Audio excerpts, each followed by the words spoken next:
Aleluia. Glória a Deus, a paz do Senhor, meus amados ouvintes da Rádio Web Bom Samaritano, de Jaraguá do Sul. Mais uma vez está aqui conosco aqui o pastor Eliezer. Oh, agora sentei, pastor. Nosso convidado, nós temos um convite, está aqui conosco, glória a Deus. Meus irmãos, você que está do outro lado, prepara o teu coração, hoje tem uma palavra dos céus para a tua vida. E agradecer aos nossos amigos que nos ajudam aí na rádio, está contribuindo, está trazendo alimento, cesta básica. A rádio ainda está de porta aberta para receber, meu Deus, as suas ajudas, se você sentir o teu coração. Abençoe, Senhor, também aqueles que abençoam a rádio, Senhor. Aqueles ofertantes que nos ajudam, aqueles que dão com amor e carinho para a obra. Então abençoa, continue abençoando nós, continue abençoando teus filhos, Senhor. Essa noite é noite de estar na presença de Deus.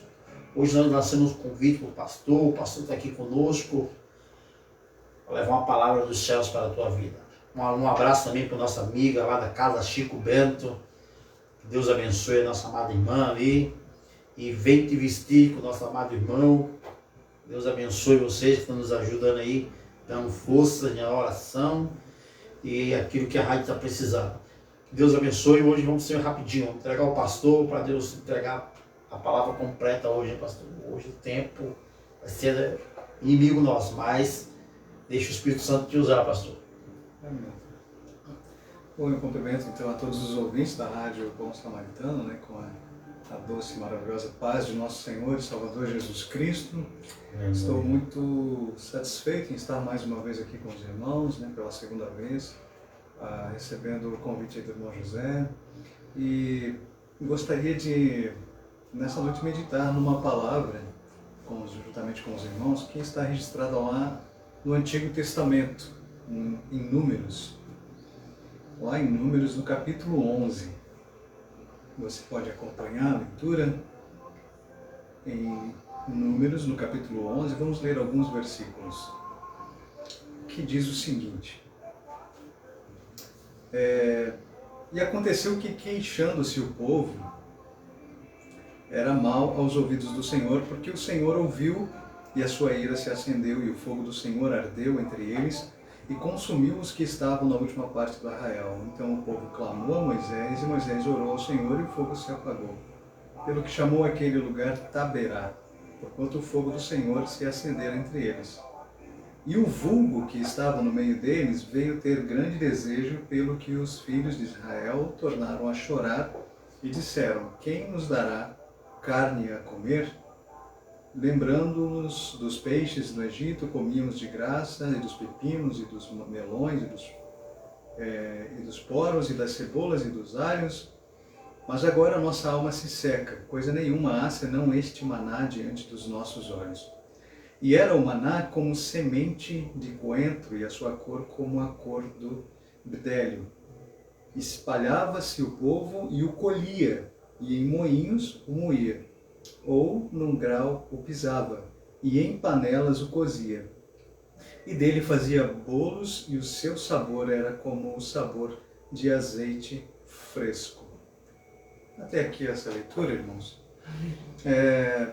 Eu estava meditando nessa palavra, e outro dia eu trouxe uma mensagem bem próxima a esse texto, e eu falava ali na nossa congregação. O pastor Davi lançou o desafio de nós lermos a Bíblia nesse ano, lemos a Bíblia.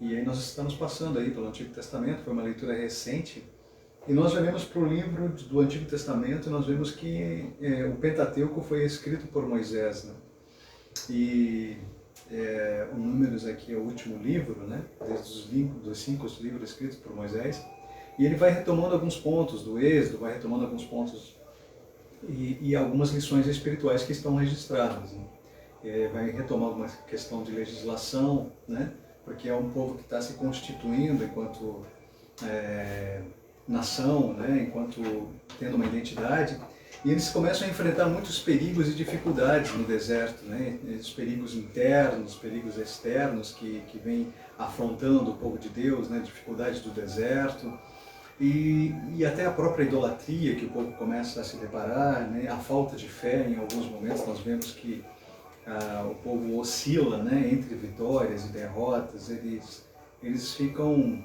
entre a bênção e a maldição, e eles começam muitas vezes a desobedecer a Deus, desobedecer às leis. E nós vemos que é um povo que nós podemos dizer que não tem memória, porque eles esquecem-se de tudo que Deus fez por eles, né, na saída do Egito, né? E infelizmente o povo começa a murmurar em muitos casos. Eles começam a se queixar da sua própria sorte, né? E se você olhar, né, assim, para essa história, você começa a pensar e meditar e ver que talvez nós vemos no povo de Israel um povo que foi literalmente arrancado do Egito, e a gente pode ter um sentimento que a gente esperava mais do povo de Israel. Por tudo que Deus fez, por tudo que Deus demonstrou, por tudo que Deus realizou na vida deles, né? Então, parece que eu passando a analisar o texto e o contexto, nós não vemos talvez muito sentido na forma como eles começaram a reclamar de Deus, como os israelitas começaram a murmurar. E o povo começa então a se queixar, e diz aqui o texto que isso provocou a ira, né? Como um fogo consumidor. E o povo tem que clamar a Moisés, e aí aquele local foi chamado de Taberá, né? E esse fogo, irmãos, que representa ali, era uma própria responsabilidade, uma exigência do povo, né? Que viu muitas coisas que nós não vimos, que nós nunca presenciamos, né? Talvez Deus nunca tenha agido talvez de uma forma tão clara e tão visual quanto naqueles dias.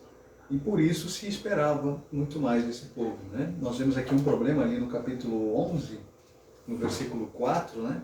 Que começa então a nascer um desejo no coração do povo, né? Diz ali que pela comida dos egípcios. Então eles começam, né, nesse período a ter uma reclamação, né? E diz o texto que havia ali, em algumas versões vai falar que era um vulgo, em outras fala que é um populacho, que eram pessoas que saíram junto. Quando Israel sai do Egito, esse povo começa a estar junto com o povo de Deus, eles começam a andar, mas eles não são o povo de Deus, eles não são israelitas. E essa má influência desses povos ali que estavam juntos começam a contaminar o povo de Deus, né?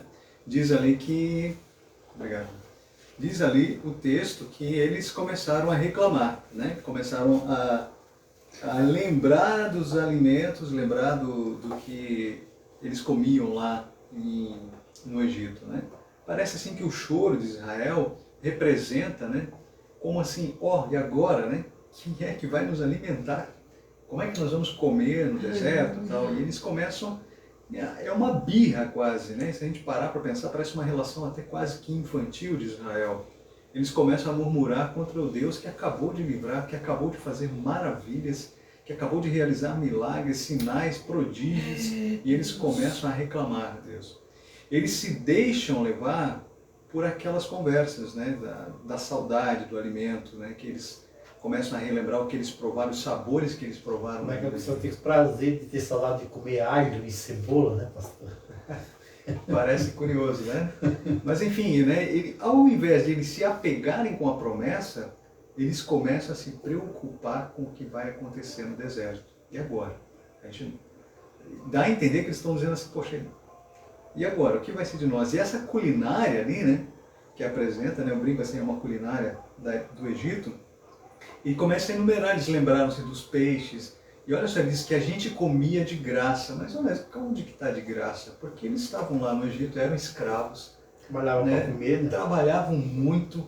Nos últimos dias antecedentes à libertação ainda, o faraó coloca um peso maior para eles, né? Traz opressão para o povo. E o povo está com saudade disso, dizendo, mas a gente comia de graça. Eles tinham uma mente de escravo, um coração de escravo, e não estavam sabendo lidar com a liberdade. Eles lembram ali dos pepinos, dos melões, dos alhos silvestres, das cebolas, dos alhos. Como que a gente pode perceber que aquela conversa começou a contaminar um e contaminar outro? Quem sabe que é verdade? E aí outro já sentiu a aguinha na boca, assim, parece que sentiu água. Nossa, me deu até uma saudade, parece que eu estou sentindo o cheiro. Parece que era isso que estava na conversa deles. E começou a despertar um apetite carnal. Um apetite que não trazia agora mais, não encontrava mais satisfação ali naquele, onde eles estavam, já libertos, já prontos para iniciar uma marcha com Deus, Deus nos auxiliando. E parece que esse desejo carnal, quando alimentado, torna a nossa alma vazia. Então, por mais que eles comessem tudo aquilo que eles desejavam, por mais que eles vão pedir, nós vamos ver o texto que vai apontar que eles foram atendidos no seu pedido de comer carne, mas a alma deles estava magra, vazia, com muitas necessidades. Agora eu me pergunto, será que é legítimo nós nos queixarmos a Deus? Né? Muitas vezes nós levamos as nossas necessidades a Deus, nós levamos as nossas orações, isso é importante, mas que a gente não venha ser como, nesse caso aqui, né, nesse momento em que Israel está passando, de nós nos murmurarmos contra Deus e apenas apresentarmos uma queixa e dizer que a nossa vida não tem sentido se a gente não puder provar as coisas que nós já abandonamos lá atrás. A nossa alma não tem mais necessidade de voltar atrás. Você já foi, provou agora da salvação, você provou as coisas de Deus, então que nós venhamos encontrar contentamento e que a gente não venha quebrar, né, a nossa esperança, que a gente consiga ter confiança em Deus e haja contentamento na nossa alma. Porque nós vemos aqui que o povo estava descontente. Essa atitude revela a falta de visão e a falta de fé. Porque eles não estavam mais tendo fé em Deus, eles estavam querendo voltar para o Egito, provar as coisas, achavam que iam morrer ali. E toda vez que nós deixamos de ter fé em Deus, nós temos prejuízos para a nossa vida, para a vida daqueles que estão à nossa volta. Porque também é muita ingratidão. Quando você olha e percebe tudo que Deus fez por eles, nós vemos ali, então, alguém que está faltando fé e que é ingrato. Né? Eu estava lendo um livro e eu gostaria de citar algumas estratégias que o autor ele enumera para sobreviver. Esse autor que escreveu esse livro, ele foi um judeu e ele viveu no campo de concentração. Ele passou por 3 campos de concentração nazista. E ele desenvolveu a teoria dele lá, que o ser humano ele busca sentido. Ele escreve sobre como ele lidou, né, ficou cerca de 3 anos, se não me engano, nesses campos de concentração. Muitas pessoas morreram ali. E ele fala das estratégias para sobreviver num campo de concentração, que ele vai levar isso para a vida. E por que eu vejo que tem conexão? Porque ele era um prisioneiro. O povo de Israel tinha acabado de ser prisioneiro, de certa forma, no Egito, eram escravos, né? Enfim. Mas olha só, ele diz que é necessário ter humildade para sobreviver. Você tem que ter humildade. Humildade fala de tolerância, de você reconhecer também, reconhecer o outro, ser mais tolerante, enfim. Ele diz algo muito importante, que eu destaco aqui, que ele diz que a gente não deve reclamar. Né? Em algum momento, tudo que eles tinham era uma sopa muito rala, tendo que trabalhar muito, né, durante o dia, no frio, né, não tinha uma roupa aquecida, não tinham recursos, mas ele não reclamava, mesmo diante de uma sopa rala, mesmo diante de que as coisas deram errado, não saiu como você planejou, mas não reclamar, porque a reclamação acaba nos cegando para as possibilidades que nós temos de transformar a realidade que a gente está. Então o povo de Israel estava passando por isso. Eles começam a reclamar porque começam a não conseguir perceber uma realidade para eles. Outro ponto que ele diz, uma estratégia que ele usou, é não julgar. Né? E às vezes nós temos isso, é um pré-julgamento, uma condenação, é uma crítica que corrói, nós temos que evitar isso. E outro ponto que ele coloca é a capacidade de alegrar-se. Ele fala do humor, desde as pequenas coisas, né? Da nossa simplicidade, e aí nos convoca, enquanto cristãos também, de conviver com a singeleza de coração. Né? Ele falava muito a respeito de quanto que às vezes valorizava um banho quente, algo tão simples da vida. E quantas vezes, irmãos, nós estamos reclamando diante de Deus e deixamos de prestar atenção nas coisas simples da vida que Deus já nos deu, daquilo que Deus já fez por nós, daquilo que nós não tínhamos, agora temos e parece que já não nos satisfaz. Né? Então ele percebeu isso. E o humor também, ele viu que as pessoas usavam o humor para autopreservação. Costuma-se dizer que o brasileiro faz piada com tudo, né? Que a gente começa a brincar com tudo, com a dor, mas é uma forma também de lidar com as nossas frustrações, com as nossas dificuldades. Então, tem uma alegria que é proposta ao cristão, que ele viva em alegria, que ele viva em júbilo. É sempre, né, procurando ter o respeito, enfim. E a alegria, irmãos, também convoca nós a nos alegrarmos com os outros, com os nossos irmãos, né? Diz lá, alegrai-vos com os que se alegram, chorai com os que choram. Quando eu me alegro com uma alegria que não é minha propriamente, né? Se eu me alegrar aqui no ver o irmão José prosperar, ele está bem, e eu me alegro com ele, então eu não tenho inveja dele. Por isso que é importante se alegrar com os que se alegram e chorar com os que choram. Outro ponto que esse autor, o Viktor Frankl, propõe, ele diz que a gente tem que dar-se por satisfeito. E isso tem a ver com contentamento. É dar graças por aquilo que está na mesa. E quantas vezes a gente reclama? Não, mas isso de novo? A gente muitas vezes tem essa tendência a reclamar das coisas. A gente é muito reclamão. E ele diz que é uma estratégia de sobrevivência você se contentar, dar graças, né? Ver o que você já conquistou ao invés de ficar focando no que ainda você não alcançou. Ah, mas eu queria tanta coisa, eu fiz tantos planos, mas eu não alcancei ainda. Tá, mas o que você já conquistou? Como é que você já não tem vitórias, você já não tem um testemunho de vitória para contar? Então focar nisso. Várias coisas que ele diz, eu não vou trazer tudo, mas ele diz também que há um refúgio interior e um diálogo espiritual com a pessoa amada. Ele trazia isso. O que é isso? Era o prisioneiro que fazia o quê? Convidado a não olhar para fora, mas olhar para dentro de si. Havia uma liberdade que ninguém podia roubar deles. Né? Ele entendeu isso, que a liberdade espiritual. E qual era o objetivo disso? Né? A liberdade é dentro do nosso ser, né? É um sentido de um amor que está habitando em nós, que transcende, né? Apesar de toda a dificuldade, apesar de todos os condicionamentos em volta da dificuldade, né? Vamos pegar o exemplo aqui, apesar do deserto, apesar da provação, apesar das dificuldades, nós entendemos que estamos sendo cuidados, que o povo deveria entender que havia uma promessa, né? E qual é a atitude que nós temos diante do deserto da vida, o deserto da nossa vida? Qual é a atitude que nós temos? Porque ele vai chegar, por mais que às vezes haja prosperidade na nossa vida, tem um momento que nós vamos ter que passar pelo deserto. Então, mesmo diante do deserto, nós somos livres. Nós não somos mais prisioneiros, nós não somos mais escravos. Essa é a proposta, né? Liberdade. O que esse autor diz é liberdade para. E eu lembrei de uma canção muito antiga, quando eu era adolescente, ali na igreja sede, ali, a irmã Marlene, né, a Marlene Paulista, mãe da Lu, do Fábio, do Dudu, e a irmã Deli também, que esse dia até conversei com a irmã Deli, relembrando do tempo da minha adolescência, em que ela já era a tia Deli, né, conhecida carinhosamente como a tia Deli. E dizia uma letra assim, ó, de um corinho para adolescentes: no Egito escravo fui, ouve o faraó. Triste, muito triste andava, meu coração chorava, liberta-me, Senhor. Então eu lembrei desse corinho, nós já fomos escravos, agora nós não somos mais. Né? Nós fomos libertos, então não tem que ter saudade, não tem que ter vontade do alimento lá do Egito, porque Deus é o nosso sustento, porque Deus nos tem coisas novas para dar para as nossas vidas, sabores diferentes do que aquilo que você já provou. Talvez você ache que é muito sem graça, né? A gente vai entender aqui nesse texto que parece que o povo estava assim, enfadado. Mas Deus tem sabores, Deus tem coisas novas para nos dar, para nos oferecer, para que a nossa alma possa sobreviver nesse mundo tão difícil e tão caótico. E lá no capítulo 11, né, que nós lemos aqui no versículo 6, há uma expressão que diz: agora seca-se a nossa alma. Olha o que o povo está dizendo ali no versículo 6, né? Mas agora a nossa alma se seca, coisa nenhuma há senão este maná. Olha o desprezo pelo maná que Deus havia dado. Olha, eles não conseguiam ver outra coisa. Olha, não, agora a nossa alma está seca. Não tem outra coisa senão esse maná. É um desprezo pelo próprio sustento de Deus.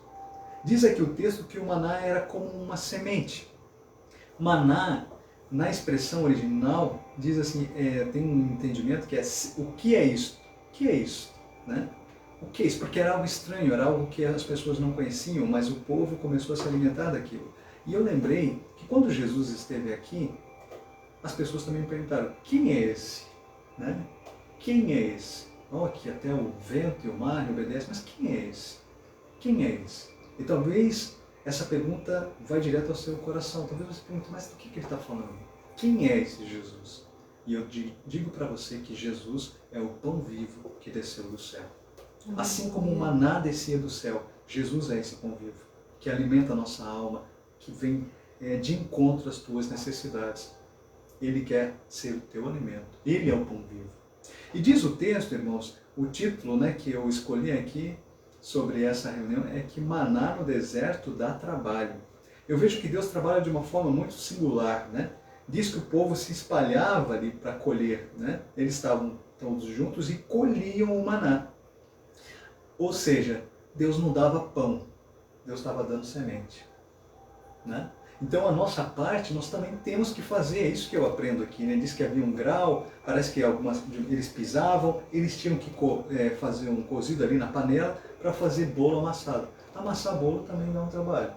Não é como hoje, né? Hoje a gente vai, muito fácil, né? Compra bolo pronto lá, parece que sai uma maravilha, sai rapidinho. Não era como aquela época, não tinha um micro-ondas, não tinha um forno ali, enfim. Então dava trabalho, né? Eles eram cozidos na panela, o sabor deles que era bolo como de azeite, né? E à noite, então, quando descia esse orvalho, caía o maná. Eles tinham que juntar. Deus não vai, às vezes, irmão, você fica pedindo, não, Deus vai fazer um milagre assim, assim, assim. E Deus às vezes te dá a oportunidade para você trabalhar. O milagre muitas vezes está nas tuas mãos, no teu fazer, de você agir. Você vai ter que sair lá, vai ter que colher maná. E tudo sob medida, né, irmão? Tudo sob medida. Colher sob medida. Tanto que você pode suportar de comer. Isso. E hoje tem gente que pega, começa a comprar. Mas Deus me deu. Daqui a pouco você não tem nem condições de pagar o que você comprou. Porque você pegou mais do que você necessitava. Você necessitava só de um computador, você vai lá pegar 2 computadores. Aí quando chega no mês você não tem, mesmo assim era o povo de Deus. Parece que Deus nos ensina uma lição que Ele não gosta muito de desperdício. Né? Desperdício, tudo Porque sob às vezes medida. a gente, não. Aí a gente às vezes tem bastante recurso, não, aí esbanja, faz, não, Deus não trabalha dessa forma. Ele nos ensina isso, como muito bem colocou José, na passagem do maná. Né? Diz que ele era doce, ele se assemelhava a uma cor de pérola, né? A gente não tem como saber exatamente como era. Mas quando a gente olha assim, a Bíblia nos diz que eles estavam enfastiados, eles estavam já enjoados desse maná. E Moisés começa, a ponto de Moisés estarem reclamando com Moisés, e Moisés acha que está pesado o seu cargo. Veja como Moisés foi atingido por isso. Não é fácil, muitas vezes, a gente estar à frente, não é fácil, muitas vezes, estar lidando com o povo, e o povo querendo uma resposta, uma solução. Né? E diz o texto que Deus ouviu o choro do povo. Né? Deus ouviu, aconteceu alguma coisa ali, né? Nos versículos seguintes a gente vai entender no capítulo 11, e diz que o choro deles, irmãos, foi por carne. Eles estavam com saudade de provar os sabores do Egito, e eles disseram, olha, a gente quer carne. E as reclamações acabaram contaminando, né? E aí alguém talvez tenha dito ali, não, esse maná não tem mais condição, é intragável, não tem como. E diz o texto que por famílias, cada um à porta da sua tenda começou a reclamar. Talvez Moisés estava lá passando, né? E vendo um pai de família, não, reclama com ele, não dá esse maná, não tem mais condição. Não, a gente tem que fazer alguma coisa. E isso começou a contaminar o povo. E eles começaram a reclamar. É tão bom quando é bênção que contamina, né? Quando um conta uma bênção, o outro conta, e aí a gente todo mundo está... Mas parece que é mais fácil a murmuração contaminar. Se espalha mais rápido. Se espalha mais. Parece que é coisa ruim. Né? Então eles começaram a botar pressão sobre Moisés. Né? E isso não era contra Moisés. Porque não era Moisés que fazia o maná cair. Era contra o próprio Deus. Era o próprio Deus que estava o sustentando. Isso acendeu a ira do Senhor. Né? A ponto de Moisés dizer assim, por que, Senhor? Fizeste mal a esse povo? Não achei favor em seus olhos, visto que puseste sobre mim a carga de todo o povo? Moisés começou assim, Deus, está muito difícil, está muito pesado, eu não dou conta desse povo, está pesando sobre mim. E a pergunta que nós temos que fazer nesse momento é, será que você é peso na obra? Será que você ajuda a obra ou você é um peso? Né? Essa é a pergunta que nós fazemos. Nós temos que ser aquele que auxilia, aquele que está disposto, aquele que dá suporte, aquele que vai colher o maná, aquele que se alimenta do maná, que fala, olha, vamos comer o maná, esqueçam a carne do Egito, o Deus nos tem sustentado, Deus nos tem guardado, Deus é o nosso sustento, é o nosso refúgio, a nossa fortaleza. Qual é o nosso papel nesse meio, né? Então, Moisés usa uma expressão também, né? Esse povo não é meu, eu não concebi ele, eu não dei luz a esse povo e não tenho como dar carne para esse povo. Moisés falou, Senhor, como eu vou dar carne para todo esse povo? Não eram poucos. Moisés começa a reclamar com Deus, né? Da sua humanidade, das suas dificuldades. Irmãos, eu uso uma expressão aqui que é quase como assim, o povo está chorando, esse filho não é meu, ele quer leite, eu não tenho leite. É quase assim, uma expressão assim, né? O povo estava tendo uma atitude quase que infantil ali, né? E o povo estava chorando diante dele, queria carne. E ele disse, sozinho eu não posso, é pesado demais. A ponto de Moisés, né, pedir para morrer. Pessoal, olha, eu não aguento mais, Senhor, mata-me, né? Talvez naquele momento de dificuldade. Então Moisés está cansado, né? Ele cansou. E o povo enfastiado do maná.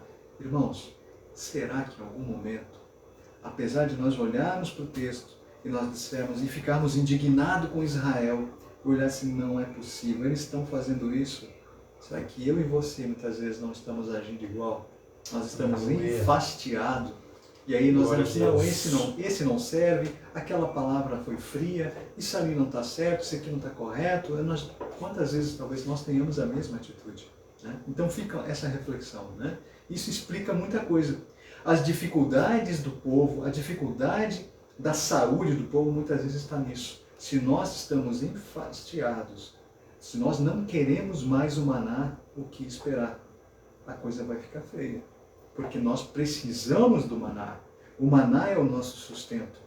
O maná é aquilo que nos alimenta. Então nós precisamos do maná. E aí Deus entra para intervir e ajudar Moisés, porque Moisés clama por socorro.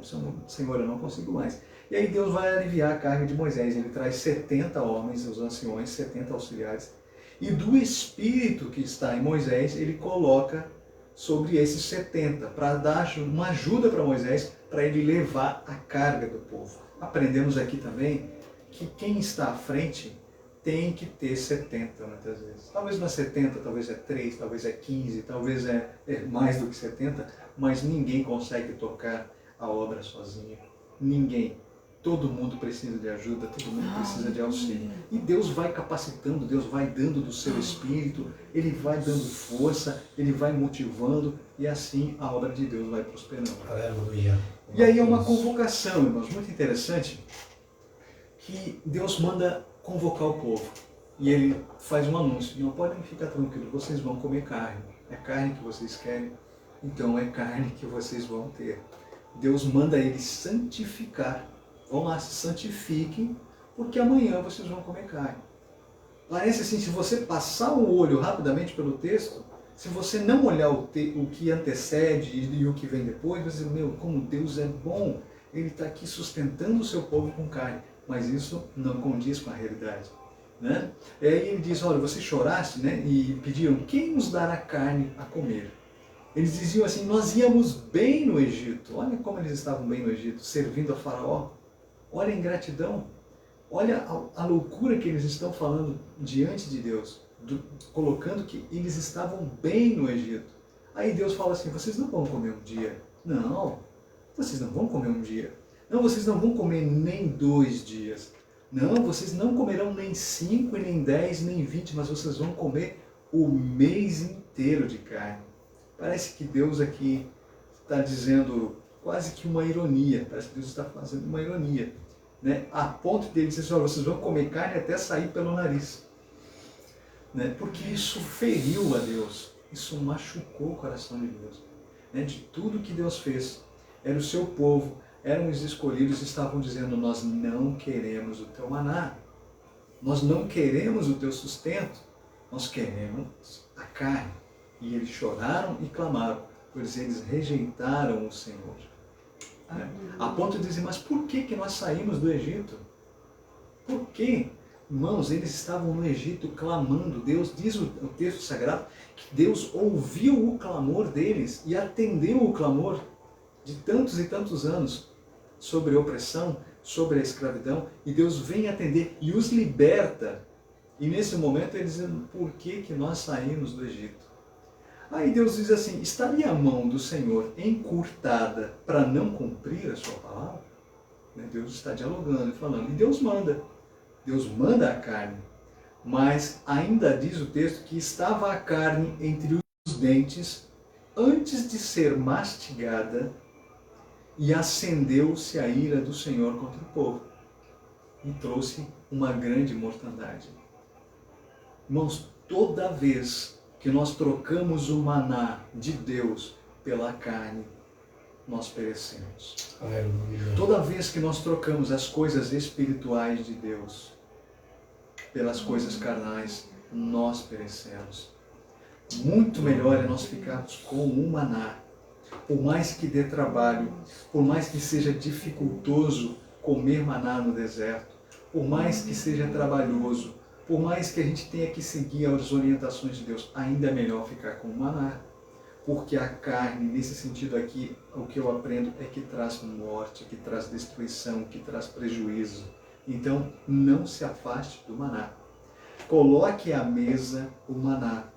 Coloque para a tua família o maná. Se assente com a sua família, senão nós vamos comer o maná de Deus. Nós vamos provar o maná de Deus. Nós necessitamos, a nossa alma precisa do maná. Entenda. Entenda que Deus quer que você se alimente disso. Não, irmãos, não dá para nós trocarmos. Ali eles enterraram o povo que teve desejo pela comida do Egito. Ali eles enterraram, tiveram que enterrar aquelas pessoas que não tiveram oportunidade de comer a carne. O maná no deserto. O que eu aprendo, irmãos? Eu aprendo que nós temos que fazer a nossa parte. Que há um esforço do ser humano para se aproximar das coisas de Deus, sim. Que Deus não é o nosso mordomo, que nós fazemos assim, ó, pô, por gentileza, traga mais uma bênção para mim. E ainda quando pede com educação, né? Porque tem algumas vezes que a gente tem visto que parece que Deus é nosso empregado, que Deus é obrigado a fazer os nossos desejos, que a gente vai determinar Deus. Não, Deus vai ter que trazer. Traz aqui. Deus não é o nosso garçom. Deus não é isso. Não, um office boy, né? Ligou, chega na mesma hora, né? Isso. E eu não estou dizendo com isso, irmãos, que Deus não é o nosso socorro. Eu não estou dizendo com isso que Deus não é aquele que cuida, que zela. Não estou dizendo que Deus não é aquele pai que quer atender o desejo do filho, que tem prazer, alegria em estar com o filho. Não é isso, né? Mas nós temos que entender. Muitas vezes o desejo do nosso coração, a nossa carne quer alimentar e não encontra satisfação em mais nada. Olha como é que o mundo está.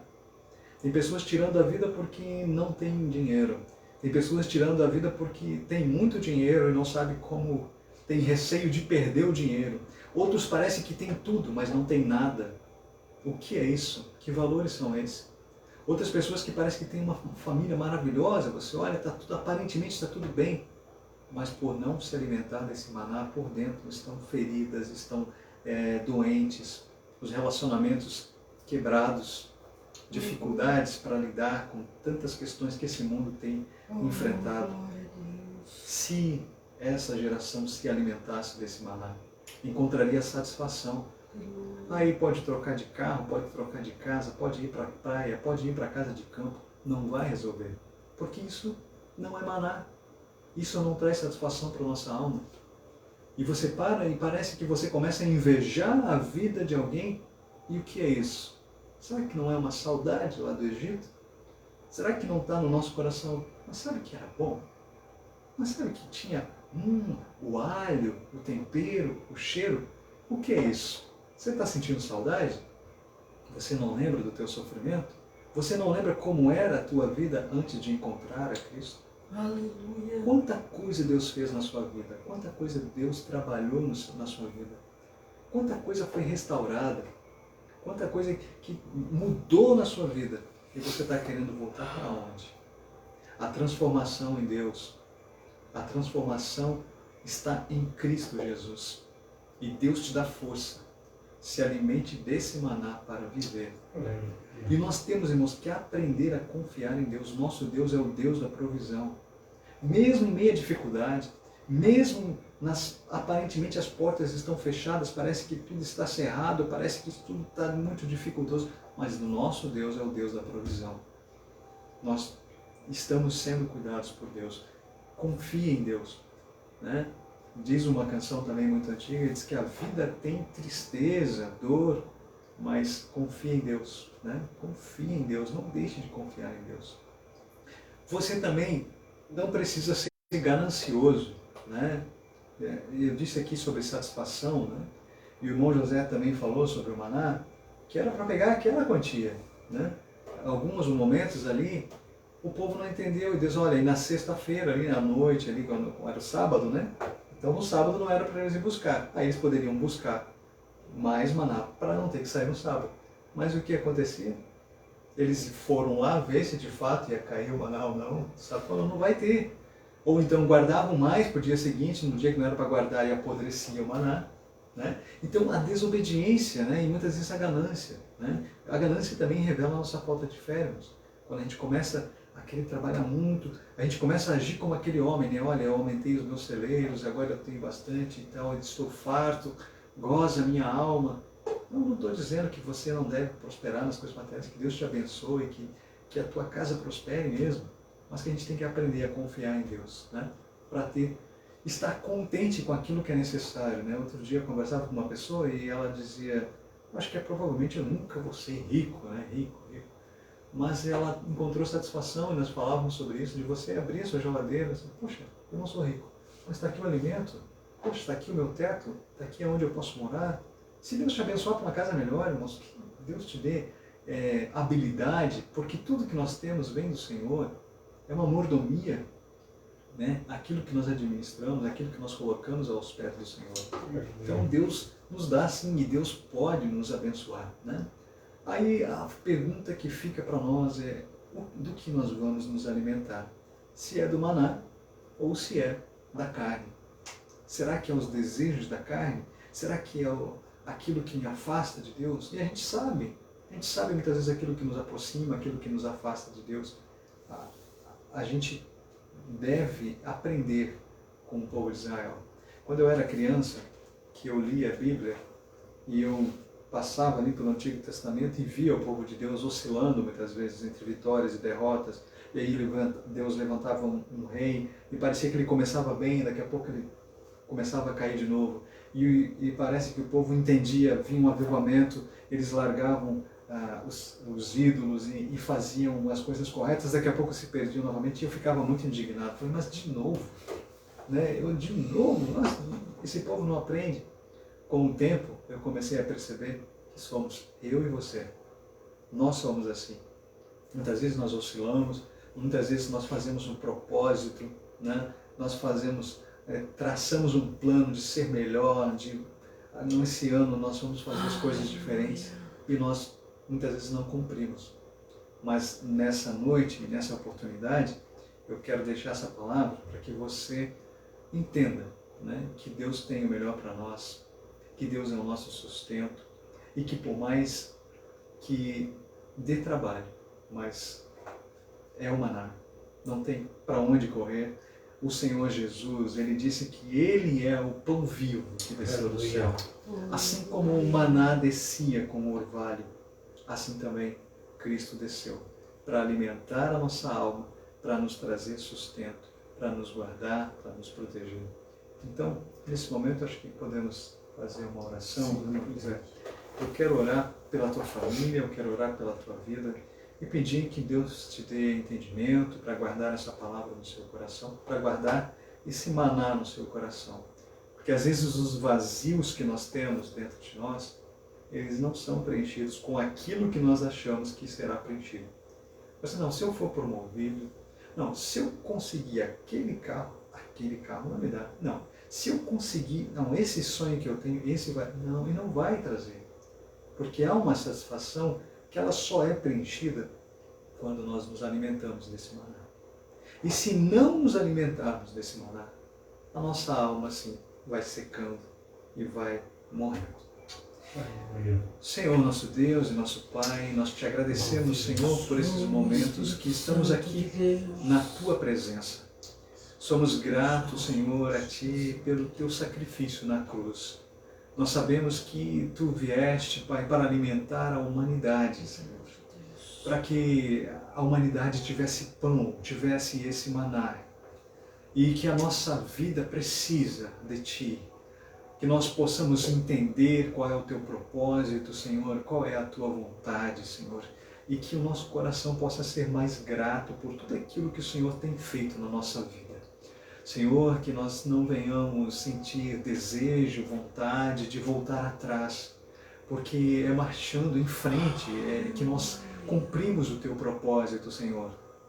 E que mesmo aquele irmão que estiver fraco, que ele possa começar a se alimentar desse maná, e que ele possa voltar à sua força, que ele possa voltar um renovo na sua vida. Aquele que talvez nunca provou, Senhor, talvez aquele que vai ouvir pela primeira vez a falar sobre isso. Mas que o Senhor, o Espírito Santo, possa estar ali falando ao seu coração e ele possa entender e provar a delícia que é ter esse pão vivo que desceu do céu. Senhor, seja o nosso sustento em todo o tempo. Senhor, seja sempre, Senhor, aquele que está conosco e nós possamos reconhecer todas as bênçãos que o Senhor já tem feito na nossa vida e que a gratidão venha estar presente todo dia. Gratidão pelo Teu cuidado, gratidão pelo alimento, gratidão pelo amor que está sobre as nossas vidas, Senhor. Assim, ó Pai, nós pedimos nesse momento e Te agradecemos por tudo. E nós nos colocamos aqui, ó Pai, à Tua disposição. Abençoa as famílias, abençoa, Senhor, o pai de família, a mãe de família, abençoa os filhos. Abençoa, Senhor. Nós ministramos, ó Pai, a saúde do Teu povo, Pai. Nós ministramos, ó Pai, nesse momento, a Tua bênção, Senhor. Aquele que também tem sentido a necessidade do pão material, Senhor. Senhor, Tu és o Deus da providência, Senhor. Tu és o Deus que abre portas, Tu és o Deus que consegue, Pai, traçar um plano melhor para os Seus filhos. Aonde nós não enxergamos, aonde talvez a nossa fé não alcança, Senhor, mas o Senhor alcança. Assim nós Te pedimos, ó Pai, abençoa também este projeto, Senhor, essa rádio prospera, que está levando pão, ó Pai, que está distribuindo pão para o Teu povo, para o necessitado, para aquele que ainda talvez não Te conheça, Senhor, e que vai ouvir a Tua mensagem. É o que nós Te pedimos e Te agradecemos em nome de Jesus. Glória a Deus, maravilha, palavra abençoada. Qual é o maná que você está se alimentando? Qual é o alimento que você está alimentando a tua alma? Não o teu interior, mas sim a tua alma. Vou lançar um convite para você, você que não tem um entendimento de tudo que foi falado aqui. Se você aceitar Jesus como Salvador da tua alma, você vai ter o conhecimento de quem é o maná. Que palavra é essa que foi falada aqui? O Espírito Santo vai te colocar dentro de você o entendimento. Você vai ter a certeza de quem é o maná. Todo dia nós comemos maná, né, pastor? Todo dia a gente se alimenta em oração. O maná nosso em oração. Quando a gente coloca o joelho no chão, nós estamos alimentando o nosso espírito, alimentando a nossa alma. E o dia continua abençoado. Todas as lutas, toda dificuldade fica para trás. O gigante, a barreira, quando começa a crescer, a gente começa a se alimentar do maná e tudo se torna pequeno. Não voltamos para trás. Não voltamos pensando o que a gente era, o que a gente comia. Porque tem muitas coisas que a gente comia muito bolota, né? Era muita coisa ruim mesmo, que achava que estava dando certo, estava tudo certinho, mas com o tempo passava. Você sentia fome, sentia sede. Mas quando a gente teve um encontro com Jesus, há 6 anos atrás, quando eu tive esse encontro com Jesus, comecei a comer esse maná. E um ex-drogado, um ex-alcoólatra, aqui ao seu lado, falando desse Jesus, porque eu tive um encontro. E Jesus mostrou que ele vive, que ele ressuscitou o terceiro dia, que ele desceu do madeiro para prometer dar o maná, a vida e vida com abundância. Medite nessa palavra, medite nesses louvores que falam aqui na rádio. Use aquilo que Deus te deu, mais precioso, que é a tua família. Olhar para o lado e dizer, meu Deus, eu tenho uma mulher maravilhosa, eu tenho um filho maravilhoso. As igrejas estão abertas, né? Os cultos estão 25%. Sim. Fala aí, pastor, um pouco, até mais por dentro dos horários do culto. Ali na congregação nossa na Vila Real, nós estamos tendo 2 cultos, né? Às 17 horas inicia o primeiro, depois às 18h30 inicia o segundo. E também deixo aqui o convite para a Escola Bíblica Dominical, né? Eu acho muito importante que é um culto, uma reunião onde nós aprendemos também, né? Eu acho que nós estamos vivendo tempos em que é muito necessário, né? Falei aqui do maná, a palavra, a Bíblia, e ali nós dedicamos algum tempo para compreender as Escrituras. É um culto, né? Não deixa de ser um culto, mas é um culto de ensinamento onde você vai poder perguntar para o professor, né? Tirar suas dúvidas, né? Numa reunião, num momento de adoração, né? A gente não tem essa possibilidade de perguntar, participar, então acho que é muito importante isso. Claro que a igreja sempre tem respeitado todas as orientações das autoridades, né? E não tem nenhuma conduta diferente do que tem sido orientado, mas ainda é uma oportunidade de você estar ali, tome as medidas, né, que são necessárias, né? Álcool gel, máscara, vivemos esses tempos difíceis, mas também a igreja ela tem esse alimento para a alma, então nós entendemos que é importante, né? Tomando os devidos cuidados, mas nós sabemos que não são apenas as questões de saúde física, mas a humanidade nesses tempos tão trabalhosos tem sido atingida também por essas ansiedades, né? Depressão, desespero, medo, e a igreja está ali com a porta aberta, né? Todas as igrejas aqui, né, no campo, e, enfim, você pode procurar uma igreja e se achar por bem, né, vá lá e experimente esse maná, né, que traz para a sua vida.